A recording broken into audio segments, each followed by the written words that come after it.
Magandang araw ng Huwebes, narito na ang headlines dito sa Philippine News Agency. Inatasan ni Pangulong Ferdinand R. Marcos Jr. ang lahat ng mga ahensya ng pamahalaan na pabilisin pa ang pamamahagi ng tulong sa mga biktima ng pagbaha sa Northern at Eastern Samar. Nakatakdasan ng personal na bisitahin ng Pangulo ang lalawigan pero dahil sa sama ng panahon ay hindi nakalapag ang sinasakyan nitong eroplano sa Katarman, kaya sa halip ay dumiretso siya ng Tacloban. Dahil dito nagsagawa na lamang ang Pangulo ng situation briefing sa mga opisyal ng lalawigan ng Samar sa pamamagitan ng Zoom. Inatasan ng Pangulo ang Department of Public Works and Highways na siguruhing passable ang lahat ng mga daan sa lalawigan para sa pamamahagi ng mga relief goods sa mga biktima ng pagbaha. Kasalukuyang nasa state of calamity ang Northern Samar dahil sa matinding pagbaha na idinulot ng masamang panahon. Sa huling tala naman ng National Disaster Risk Reduction and Management Council, isa ang naiulat na namatay dahil sa epekto ng shear line at LPA. Mahigit 721,000 ang naapektuhan ng masamang panahon sa Calabarzon, Bicol Region, Western at Eastern Visayas at Caraga. Mula dito, mahigit 80,000 individual ang napilitang lumikas mula sa Western at Eastern Visayas. Mahigit 40,000 ang nakikituloy sa mga evacuation center, 103 bahay ang nasira ng masamang panahon, habang 39 na kalsada at 3 tulay ang hindi madaanan. 182 ang naitalang insidente ng pagbaha at 21 naman ang landslide. Naputol naman ang kuryente sa 10 lugar at isang lugar ang nagkaproblema sa supply ng tubig.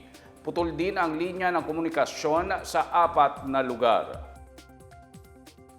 Dumating na sa bansa ngayong Huwebes ang ika-9 na grupo ng mga OFWs mula sa Israel habang 5 Pilipino naman ang inaasahang darating mula sa West Bank bukas. Kagabi ay 8 Pilipino rin ang nakabalik na ng bansa mula naman sa bansang Lebanon. Ayon sa Department of Migrant Workers, binubuo ng 42 katao ang ika-9 na batch ng mga OFWs mula sa bansang Israel. 30 sa mga ito ay mga hotel workers habang ang 12 ay mga caregiver. 5 bata rin ang kasama sa grupo. Lumapag sila bandang 3:00 ngayong hapon sa NAIA Terminal 3. Samantala, 5 Pinoy ang nakatawid sa King Hussein Bridge sa border ng West Bank at Jordan noong Miyerkules ayon sa Philippine Embassy sa Amman. Tinulungan sila ng mga tauhan ng embahada na makabiyahe paalis ng West Bank at personal na sinalubong ni Philippine Ambassador to Jordan Wilfredo Santos sa border. Inaasahang darating sila sa Pilipinas bukas, Nobyembre 24. Nag-usap naman sina Santos at King Hussein Border Authority Head Colonel Rafat Al-Maita kaugnay ng posibleng pagtawid ng mas marami pang Pinoy sa border mula West Bank.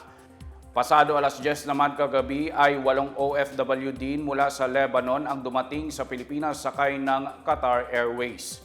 Patuloy ang opensiba ng militar ng Israel sa Gaza Strip kasunod ng pag-atake ng Hamas noong nakaraang buwan. Sa ulat ng Palestinian Authority Health Ministry, nasa 218 Palestinian na ang namatay habang mahigit 2,800 ang nasaktan sa West Bank. Naaresto ng 2 Sea Marshal ang isang hinihinalang nagtanim ng bomba sa isang pantalan sa Tawi-Tawi noong Miyerkules ng gabi. Pinuri ni Philippine Coast Guard Commandant Admiral Ronnie Hill Gavan sina Seaman First Class Christian Leden Marquez at Seaman First Class Elmer Dacanay sa maagap nilang pagresponde sa sitwasyon. Sinabi niyang pinatunayan ng mga Sea Marshal ang kanilang katapangan at kahusayan sa pagtupad ng tungkulin. Batay sa ulat na katanggap, sina Marquez at Dacanay ng ulat na may nawawala sa loob ng isang Ro-Ro ferry matapos umanong tangkain na patayin ang isang pasahero doon. Sinuntok rin umano ng suspect ang isang duty sea marshal ng Philippine Marine Corps at tinangkang agawin ang service firearm nito. Matapos maaresto, sinabi ng suspect na nagtanim siya ng 2 bomba sa loob ng barko. Sa kabila nito, wala namang nakitang bomba ang mga rumispondeng tauhan ng Coast Guard K9 Unit BARM. Dinala na ang suspect sa PNP Bungaw Station. Nagbigay ng mga rekomendasyon ang Special Envoy ng Pilipinas sa South Korea para sa digitalisasyon at modernisasyon ng Korte Suprema ng bansa. Ito ay matapos makipagpulong si Special Envoy to the Republic of South Korea for Digital Transformation na si Dennis Anthony Uy sa mga opisyal ng South Korea para sa pagpapalawig ng digitalisasyon sa Korte Suprema sa Pilipinas. Ayon kay Uy, naglaan na ang Korea International Cooperation Agency o KOICA ng $18.7 million para sa iba't ibang mga proyekto sa bansa.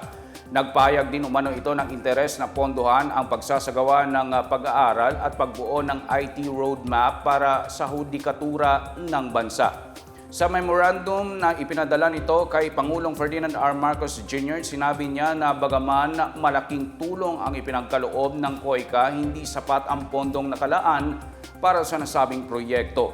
Ayon kay Uy, kinakailangang magkaroon ng isang malinaw na 5-year roadmap para sa digital projects. Handa naman umano ang mga justice officials ng South Korea na ibahagi sa Philippine Judiciary ang kanilang teknolohiya at kasanayan sa pamamagitan ng Knowledge Sharing Program. Nakatakdang mag-alay ng misa ang Manila Cathedral para sa nalalapit na pagdiriwang ng Red Wednesday.